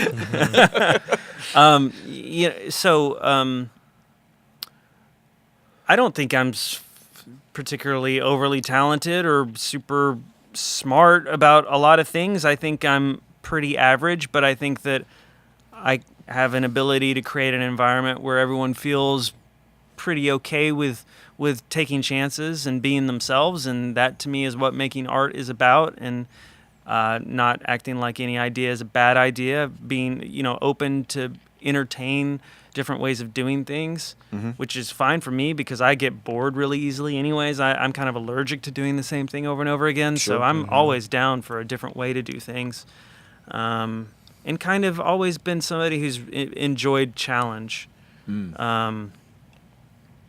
So I feel like one of the things I have going for me is I don't second guess myself. I just kind of I try to have genuine enthusiasm about the path that presents itself as being the right path to to my spirit. Not everybody always agrees with that. I can tell you a quick story about Brian Eno that I have, who I've been very lucky to become friends with, but was one of my heroes for years. A mutual friend of ours that we have is this artist that I produced a record for named Anna Calvi, great singer-songwriter from the UK. She's pretty anonymous in America, but very popular in the UK and Europe. And he is a big believer in her, like an enthusiast of her music. And on her first record, I worked on the second record, but on the first record, she told me the story that I love about him, that he agreed to come in and sing background vocals on a song. But that has really nothing to do with the story. The song that he sang on was this song that was kind of it's called Desire, if anyone wants to listen to it. It's like this sort of Crystals, Ronettes, girl groupie kind of groove, like boom, boom, boom, ka, boom, boom, boom, ka, like that kind of thing. And this is all going somewhere. And he sings his vocal part, and he comes in the control room, and he says, "You know what this song needs?" And they're like, "What?" It's Brian Eno. Everyone's all ears. And he's like, "This song needs a really funky guitar." Now, if you've heard this song, this is the last thing that you would recommend for this song, right? But everybody's like, "This is Brian Eno." Yeah. So, and he seems really excited about this idea. And he's like, she's a great guitar player, very capable of laying down any kind of idea. She puts on the guitar and lays down this very almost Nile Rodgers style, funk guitar, and he's like, "Oh my God, that's brilliant!" In his Yorkshire accent or whatever, that's brilliant. And he's just literally just jumping out of his skin. He's so excited that she's playing this funk guitar on this song, and he's like, "This is so great," and and she's fired up. And you got to understand, this is not something she would normally do. This is very out of her wheelhouse. He's just can't contain himself. He's so excited, and everybody in the room is on fire about this guitar part, this funky guitar part, right? So everybody leaves the session just, wow, we really had a breakthrough on this song. So and Brian was just there to do vocals. He was just there for that one afternoon or whatever. So Anna and the engineer come back the next day, and they're like, "Pull up Desire, let's listen to what we did." And they listen back, and it is the most atrocious, laughable thing this is just according to Anna, that they've ever heard. And to me, this is exactly why Brian Eno is an amazing producer. Mm-hmm. He got everybody in that room to believe that this idea that was the completely greatest idea. completely out of left field was a great idea. And you know what? It probably was really interesting. It maybe was not the artful decision for her to do, but he got her to do something she never would have done, do it with passion, and believe in it. And everyone else Everyone else in the that room was there believed as in well. it, and that's why Brian Eno is Brian Eno. Wow, that's a great story. Yeah. That's a great story. You, John, have also enlightened me. Now, this has also been quite a while back now, but for lack of better wording, I'm going to call it minimalistic recording techniques. Is that what you call it? I don't know. I don't know where you're going with this. So Well, what I'm going with is instead of miking a drum kit up with 17 microphones, Sure. That we may go with 5 or 4 or 3 or something of that nature, which has really kind of gotten me stoked because I think more about that now than ever before. A couple of the places that I say a couple, actually one of the places that I'm out west where I work, they have it's first of all it's this big room. It's beautiful for drum kits for drums. They have gone to the lengths of spending a considerable amount of money for handmade drum kits.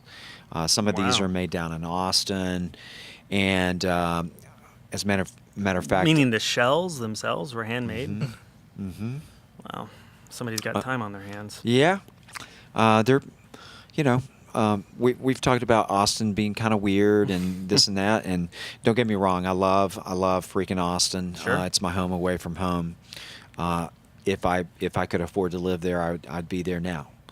Well, you do have a wife, and Yeah, she does have a little something to say about that, but that's actually,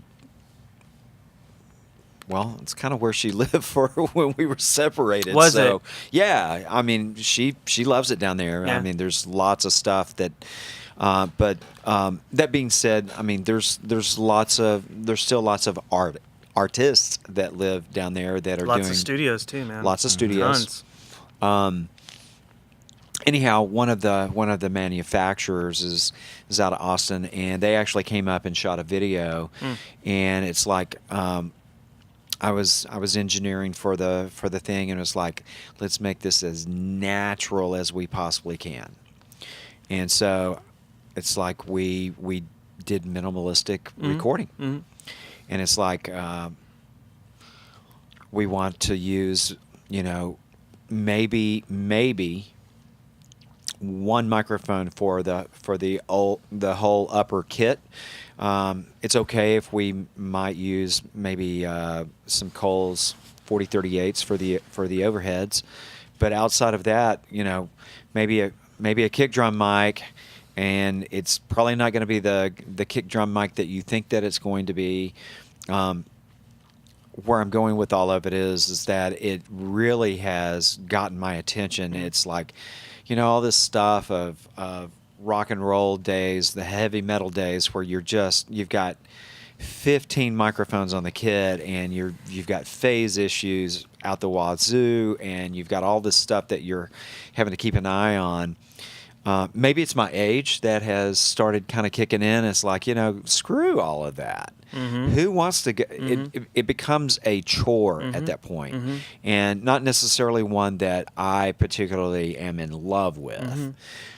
Maybe 30, 35 years ago, just for the exploration of seeing what 17 microphones on a drum kit sounds like might have been fun. I think that what happened was, not to jump ahead here, but I think that what happened is people started to become a little obsessed with articulation and separation, and the darkness of bands like Steely Dan, for example, you know, where everything was almost like the fidelity was more important than the actual music in a way. Nothing against Steely Dan. I'm just kind of I'm just charting the course of where this happened. Also, you can, because we're kind of talking about drums here, so it's like you can think about like how the drum kit is thought of from the transition of jazz to rock and roll. You can chart the progression of pop music in a way by just where the bass drum is. You know, I mean, the bass drum didn't used to be what would accent. Right. That wouldn't be, it would be more of a snare drum. Sure. You know, and the bass drum was more like another tom in a lot of ways. I mean, I'm talking jazz here.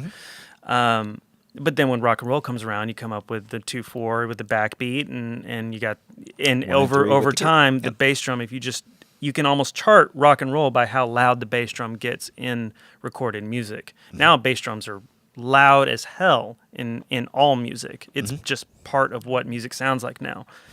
Kind of an interesting thing when you think about that. Oh, it's very, very. I mean, it's very nerdy, but you can almost like, you can just chart music by that, by just where the bass drum has been.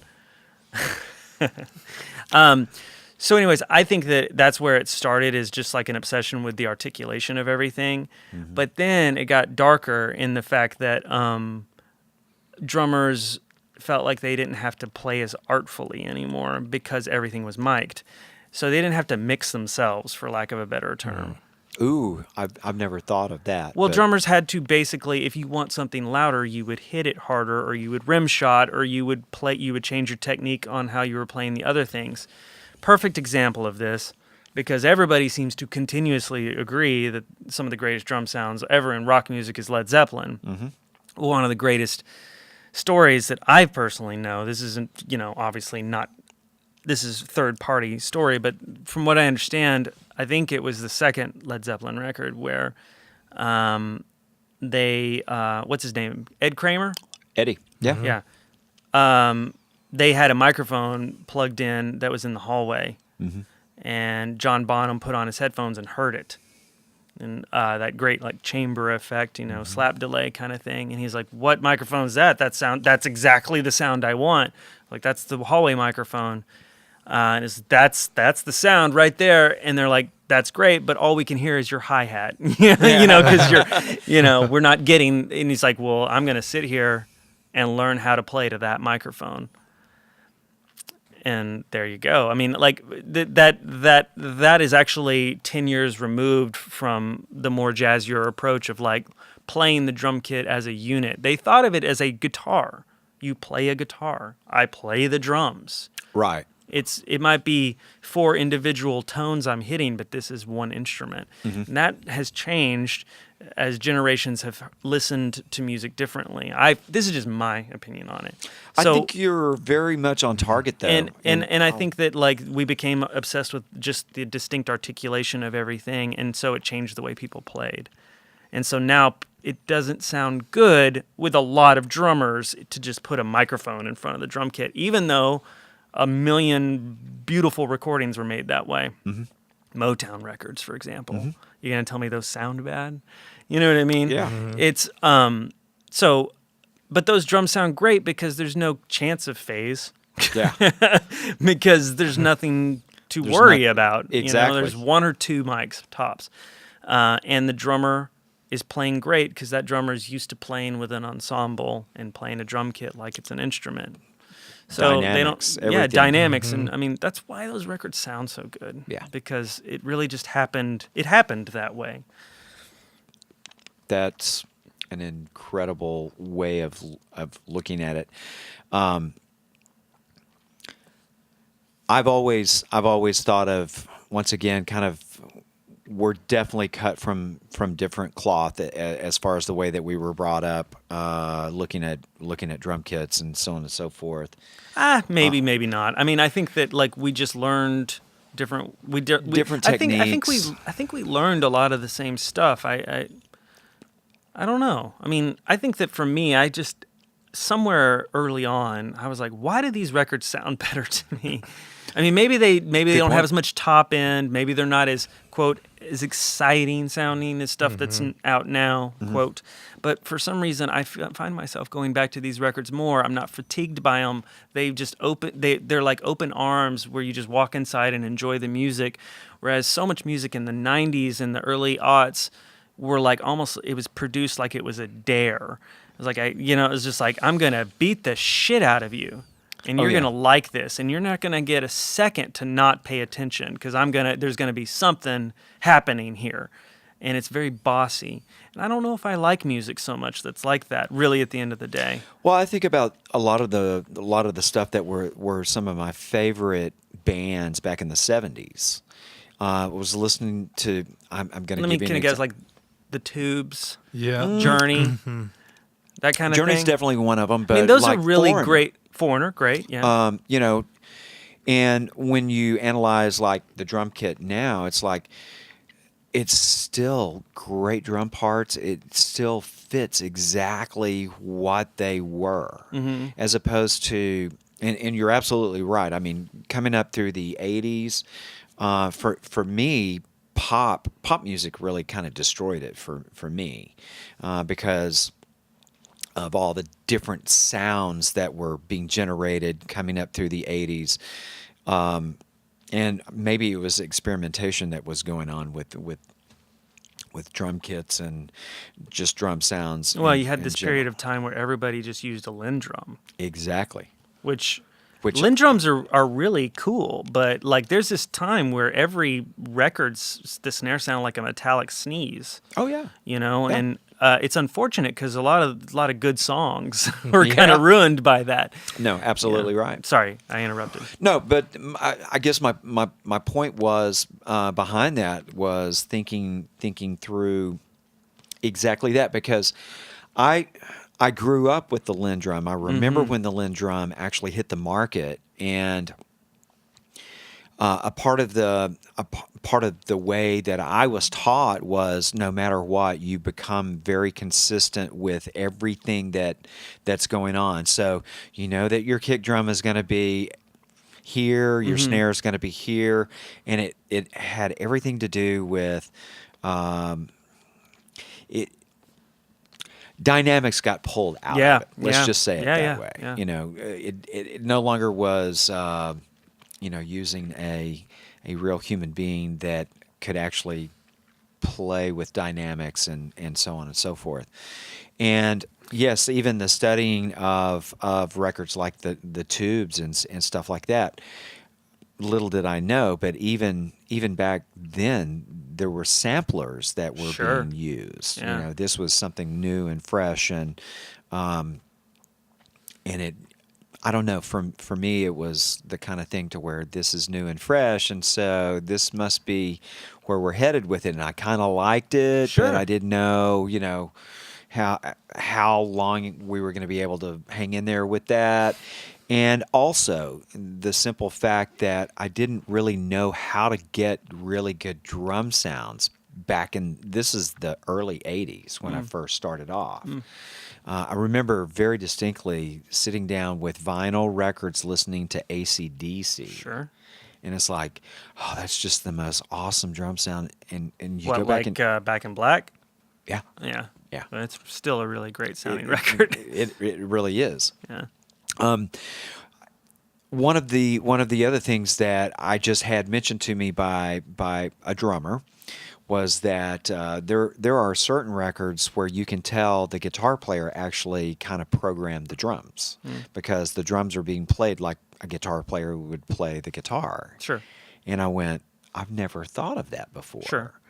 He goes, no, I'm only saying that because I had to learn drum parts, and it was more than obvious that a drummer did not play these programmed drums. I went, wow, I've always thought of, you've got kick drum, you've got snare drum, you've got hi-hat, you've got toms occasionally, so on and so forth, and then maybe some cymbals. And he goes, no, really think about this for a second. If you're a guitar player and you're gonna program. It doesn't matter if it's a Lindrum machine or it's a drum machine. If you're a guitar player and you're not a drummer, you probably you're not necessarily geared to think of a drum kit like a drummer would. So you've got hi-hat doing its thing, snare doing its thing, kick drum doing its thing, the occasional toms where they're supposed to be, crashes where they're supposed to go, but it's played more like a single instrument. And I went, wow, I've never listened to anything like that. I've never taken the time to listen to drum parts where it's like, I'm pretty sure a guitar player programmed these drums. And he goes, no, it's a very real thing. And he said, I'm only speaking from experience because I had to learn these drum parts at one point that it was more than obvious that it was a guitar player who programmed them. I went, huh. So I don't know where that's all going, but I just, it seems to me like I learned more and more and more about things that I thought that I knew pretty well. And it's like, no, there's 9 zillion different ways to think about the instruments and maybe even the equipment that we use from and from thank day God to day. that there is, because this would get really dull. Oh yeah. I mean, yeah. I really love the feeling of like, wow, I really don't have this figured out. I mean, I really like that feeling because it makes me feel like I got a few more years left. Oh yeah. Oh, John, trust me, you do.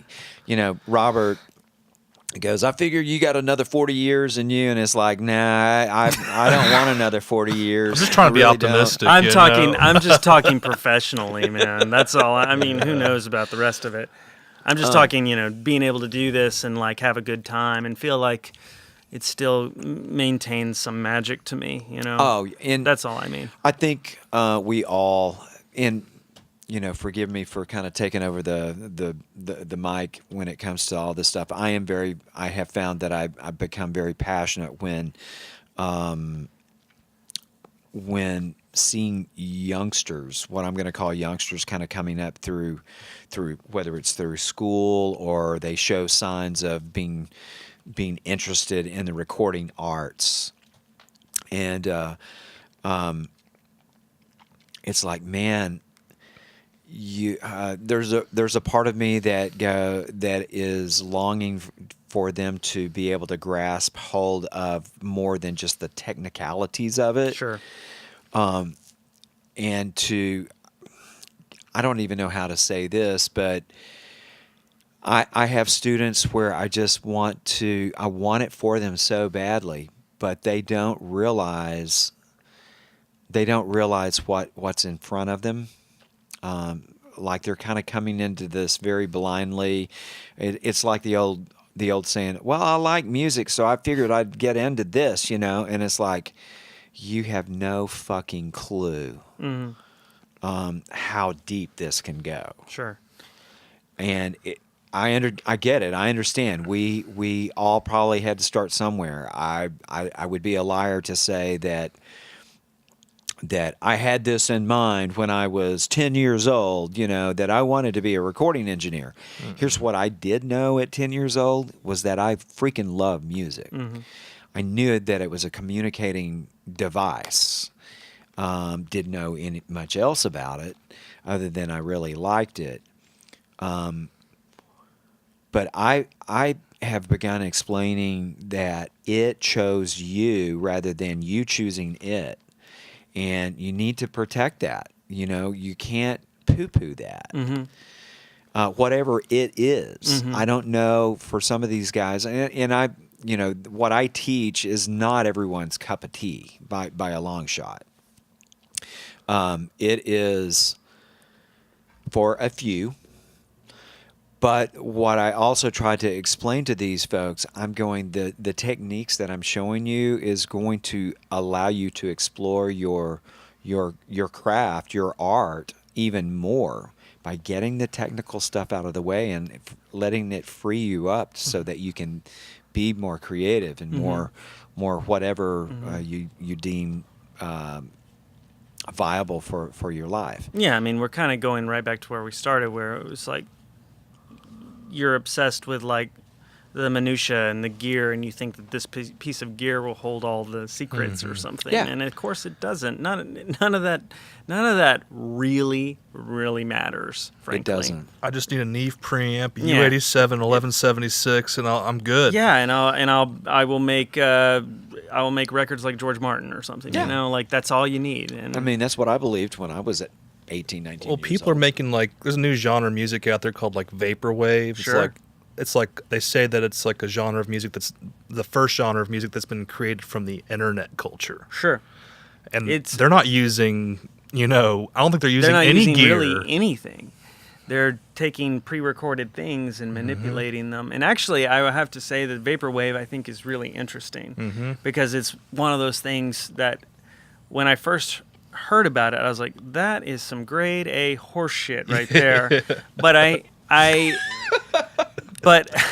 but I had to like stop myself a little bit and realize that just because it seemed that way to me at the beginning of it, maybe I needed to find out what was going on with it.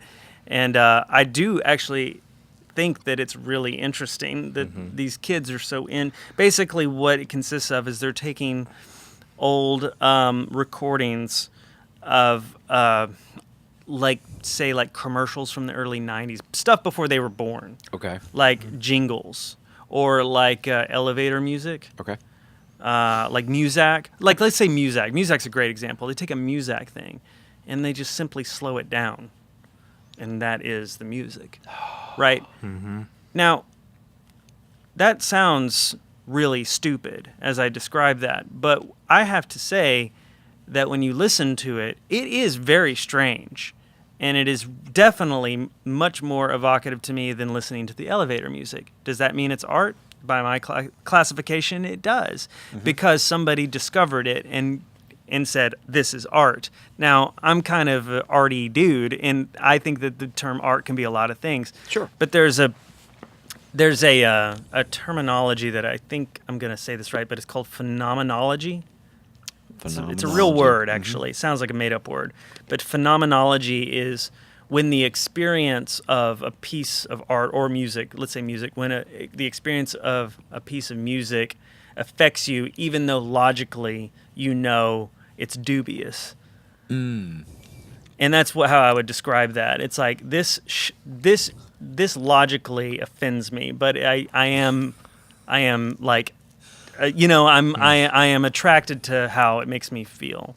That's really interesting because I was trying to figure out, and maybe this what was going on with the boys that had created these music beds for my beloved Grammy Man story.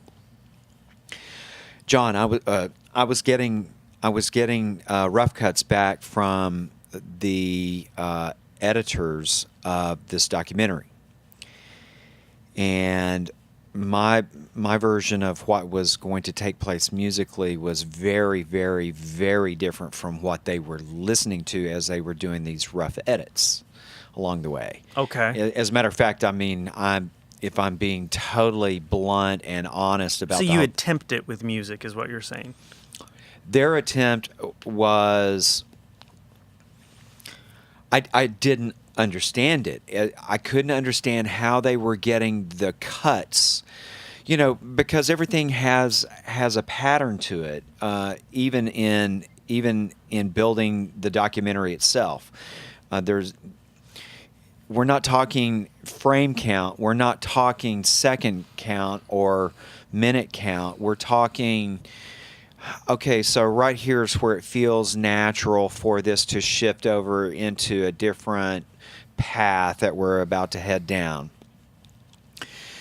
And I would get these cuts, and I would get these cuts, and for lack of better terminology, there was this extremely depressing, extremely dark, drone type Sound bed. sound bed. Yeah, I refuse to call it music because it was. I can't call it music. They're So this is the video production company putting music as a placeholder while they're editing, so there's just something to listen to.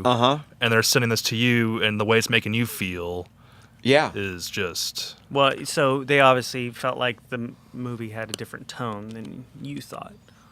Yes. Yeah. And how they did it is still a mystery to me, but I was able to, once I got them to remove it, this was after several requests of like, look guys, I just need dialogue sitting there. I was there for every vowel, consonant, syllable that was captured. I was the audio guy. Yeah. And all of this being said, everyone has their ideas about flow, what trail we're going to take throughout the storytelling. Lots of the story wound up on the floor because it just wasn't the path that we wanted it to go. And my vision for it was, well, we're in the Colorado mountains. We're talking about guys that they work 7 days a week, but they whistle on their way to work. This is something that they're very passionate about. It's a handmade accolade. And I'm going, I don't get this. I just don't get it. And it got to the point to where it's like, guys, I love the path that the story is going, and I honestly, I think I like the timing of things. But you've got to remove this drone that you have sitting up underneath there. And John, you've got to imagine this is an hour and a half's worth of really dark stuff. To the point of where I literally wanted to just go crawl in a corner and go to sleep. I probably love it. You probably would. I may have a rough of it somewhere, Well, and if I do, I'll freaking send it to you, man. So they should have put vaporwave underneath. There it. you go. Yeah. Well, I mean, this is becoming apparent to me that that's probably what they were kind of experimenting with because I'd never heard this stuff before. It was it stuff they played, or was I it think just they just like some grabbed temp it. music? They just grabbed it. Gotcha. I'm sure they did. Maybe they slowed it down. I don't know. It was definitely not the path that I had envisioned for it, but at the same time, it still got us to where we needed to go. Right. And so, I mean, you guys are kind of opening my eyes right now as we speak. I'm kind of going, Go on to maybe YouTube and that's what they were up to. type in lo-fi hip-hop beats to relax and chill to. It's 24/7 streaming YouTube channel. It's got like 12 million subscribers. So much content. It also made me so kind much of realize, that who am I to, poo-poo what they had going on?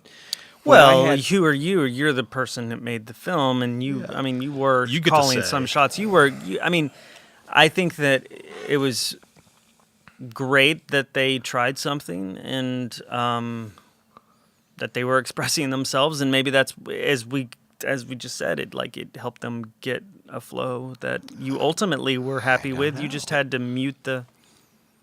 You found out we didn't want That's true. on there. Yeah. That was one thing off the list Yeah, but that you're there like, you could know have what? Don't need that. I can promise you there's well over 1,000 things that we didn't want on there. But so you were expecting? Well, you weren't expecting music at all, correct? I really was. Yeah, okay. To be honest with you, I was expecting, and of course, that's kind of really a assuming on my part that they were just going to be able to. Well, they shouldn't have been making music, but some editors I know they like to have music to. They were simply using it to cut to, and it's like, wow, I don't know how you arrived at this from what you had, but hey, great for you if you're able to do that. That having been said, I even had guys in my own camp going, "Are you sure that you want to write this stuff?" And I'm going, guys, you only know me as a recording engineer. That's the only role that I've ever played. Right, what stuff? Sorry. The music beds. Okay. So this is for this documentary. So you're writing the music for it too. Yeah. Oh, cool, nice one. So, Well, no wonder you didn't like it. Yeah. well, yeah, that was rather you were the assuming on my artist in part. that situation. But I had Yeah, to there you fight go. for Yeah. that. I mean, I really had to fight for that, where it's like, That's great. you need to hire this guy over here because this is what he does all the time, every day, and he's going to be great at it. And it's like, well, first of all, don't have budget for it. This is kind of coming back around for full circle. We make use of what we have. And we honestly didn't have budget for it. And I'm kind of going, I want to be offended, but how can I be when you guys have only seen me in Sure. one role, and that is as the liaison between audio and visual. And in this case here, it was like I've only been a recording engineer. I've been a mixing engineer for these very people who are going, are you sure that you want to take this on?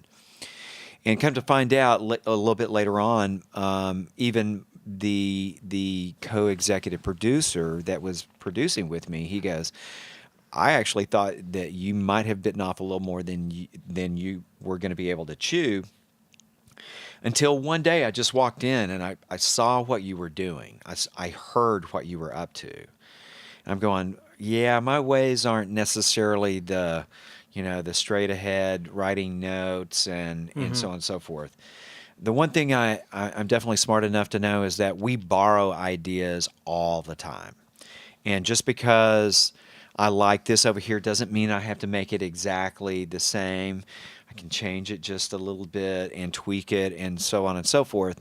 And that's exactly what we did. Now, I wasn't going to be able to do this without others who had a very similar vision that I did, meaning the players and so on and so forth. I'm very proud to say that Josh Robinson was one of those guys. Josh, Have you already done the music? huh? Have you done the music for Oh, it? yeah. Oh, okay, Yeah. great, cool. It was something like 37 music cues that had to be written for all of this, and it wasn't some magic number that someone came up and said that you got to do this.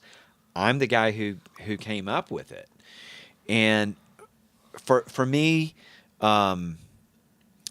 the proof was kind of in the pudding, if you will, when we showcased the documentary in the town in which the Grammy Awards are made, and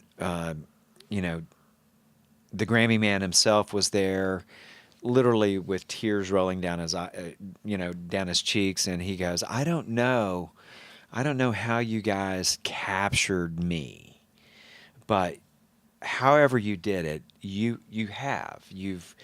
captured my vibe, how I would like to be portrayed. And I'm going, that man, I don't know that you get a better compliment than the guy who the story is about, to kind of go, wow, this is really who I am. But I guess what I'm saying is that I'm not sure how we wound up with this drone type stuff going on, undulating underneath the storyline, which by this time we had heard 1,000 times. Heard every vowel, every consonant, at least 1,000 times, working our way through this documentary. And for us to be able to wind up with the end results that we have, and then later on to have the very same people who were like, "Are you sure?" come back and go, "Wow, this is really cool. This is really okay."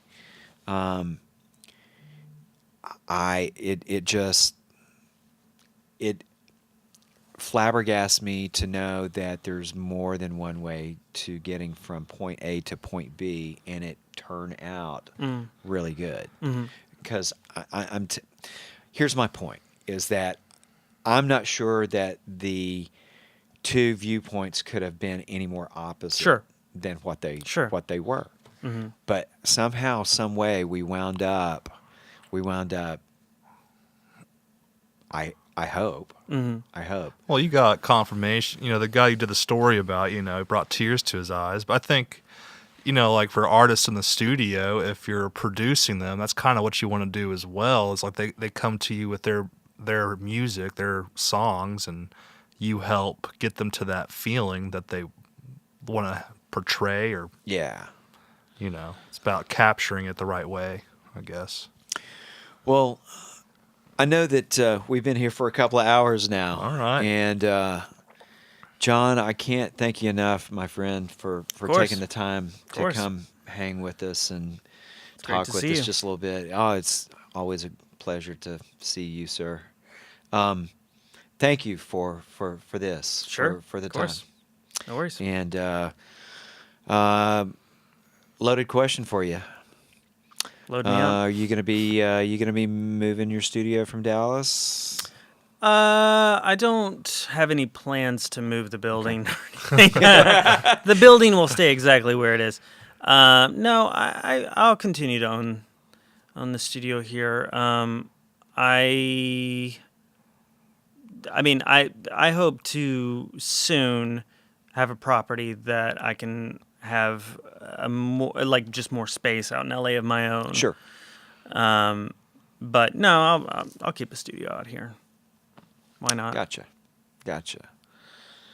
Well, it is I love the vibe there. I love good. the vibe there. Cool. Well, you're always welcome there. I appreciate that. You probably still have keys. I do. I do. I protect them with all my might, as a matter of fact. Okay. Because I know that. Tim's a good person to leave us with. Yeah, exactly. Whenever I knew I was leaving, I was like, you're the first person I thought of that I just wanted to give a set of keys to. Well, I think that your place is in really good hands with the folk that you have there, and at the same time, I just find it really interesting. Our journeys may kind of ebb and flow to and from, and in a way, but at the end of the day, man, we kind of grew up together, so to speak. Well, I mean, I always kind of looked at you like a little more of an older brother, but yeah, I guess so. Okay. I mean, sure. You've grown and changed as much as I've grown and changed. Oh, It's sure. It's not like. I think we'd be dead if we weren't changing. Yeah, I mean, Some of the stories I've heard, yeah. I mean, I don't. Hey, fuck you. No, I didn't mean that. I mean that in the most Christian way possible, by the way. I know. I don't know. I mean, I feel like whatever. I think I was a lot more stubborn when I was younger and more like stuck in ways that I thought there were more right ways to do things. Okay. When it comes to recording, and you definitely like helped me see different ways, and probably helped me put me on a path of where it's like, oh man, there's a lot of ways to skin this cat. Yeah. You know. Can always throw a 57 up. Well, quickly before we tie this up, I think I told you this already, but I did an interview with Mix Magazine or something. That's what like he's that. in reference to. Oh John. yeah, and I mentioned you. Yeah. We Yeah. joke about it. He's the old 80s engineer. Is that what it was? 80s engineer that put 57s on. And I don't even remember. I don't remember what interview it was with because I've done a lot of these things, but like, Yeah. I talked about. I was like, that was a moment for me when that happened. I was like, It was a moment for me. I was like, you've got to be kidding me, but it sounded fine. It was a moment for me. It was like it was probably some break drum percussion group or some crazy. No, man, it was a rock band. Was it was it a really? rock band. It was a thing where you were like, I'm gonna put 57s on everything, and probably- maybe you were doing it to tease me. It's possible. No. I don't know. They probably pissed me off, and I just didn't want to, But go the my distance. point is that it sounded great, and I hate Well, that thank microphone. You. Thank you, John. I don't like that microphone. We were going to put a 57 over here for you. Robert came up with that idea, and I go, no, we're not going to do that. The point is that I don't like that microphone. I've never liked it. I felt like the only thing it gives you is like consistent clarity at loud volumes, which is good. Yeah. But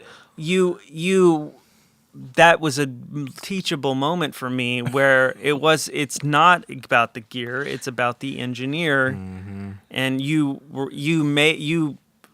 did something that I thought would be categorically wrong. And made it sound... It was categorically wrong, I'm sure. Absolutely. Yeah. That was a big moment for me. Like that just... Well, if I could just elaborate here for a second. So I used to do the Fort Worth Symphony. Right. Outdoors. Right. At Sundance Square in downtown Fort Sure. Worth. And we had guys looking at us like, are you freaking kidding me? Because I would put 57s on the string sections. Yeah, over the violins And I'm and Well, everything. it is live sound. Yeah. It is. Yeah. True. And it was outdoors. Yeah.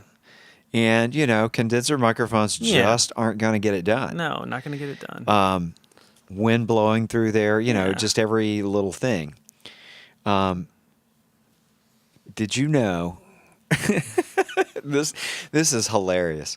Did you know I actually got asked to come mix for the Fort Worth Symphony on the 4th of July because of that one event that I used those 57s on the orchestra? right. And it was like... It sounded good. It wasn't everybody. It wasn't like, Well, it I wasn't- think you had large diaphragm condensers on the basses. I did. Sure. Yeah.